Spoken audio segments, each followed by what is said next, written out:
മഹാവീരർ അത്രയും ഒരു എഫേർട്ട് എടുത്ത് ചെയ്യുന്ന ഒരു സിനിമ അങ്ങനെ ഒരു റെസ്പോൺസ് ശരിക്കും ഷോക്കിംഗ് ആയിരുന്നു. ഷോക്കിംഗ് ആണോ എന്ന് ചോദിച്ചാൽ അതൊരു ഇൻ്റലക്ച്വൽ കണ്ടൻ്റ് ആയിരുന്നു. ഇൻ്റലക്ച്വൽ കണ്ടൻ്റ് ആയിരുന്നു. അതിനകത്തൊരു ഒരു ഫിലോസഫിക്കൽ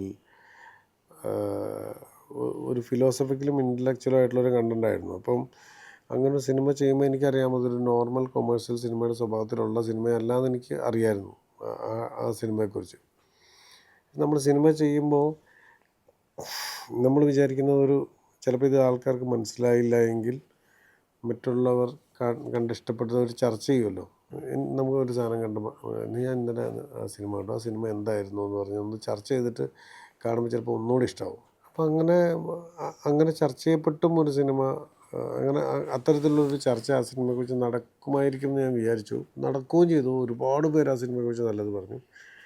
പക്ഷെ ഒരു മാസ് ഓഡിയൻസിലേക്ക് അത് എത്തിയില്ല. ആക്ച്വലി ഒരു ഒരു ഒരു വലിയ ജനക്കൂട്ടത്തിലേക്ക് എത്തിയില്ല. എത്തിയവർക്ക് അത് ഇഷ്ടപ്പെടാതെയും വന്നിട്ടുണ്ട്, ഇഷ്ടപ്പെട്ടവരുമുണ്ട്. ഒരു മിക്സഡ് ഒരു സാധനമാണ് അതിനകത്ത് വന്നത്. ഇന്നും മഹാവീർ ഇഷ്ടപ്പെടുന്ന സിനിമയാണെന്ന് പറയുന്നവരുണ്ട്, അത് കണക്റ്റ് ആയില്ല എന്ന് പറഞ്ഞവരുണ്ട്, കഞ്ചാവ് അടിച്ചിട്ട് സിനിമ ചെയ്തതാണെന്ന് പറയുന്ന ആൾക്കാരുണ്ട്.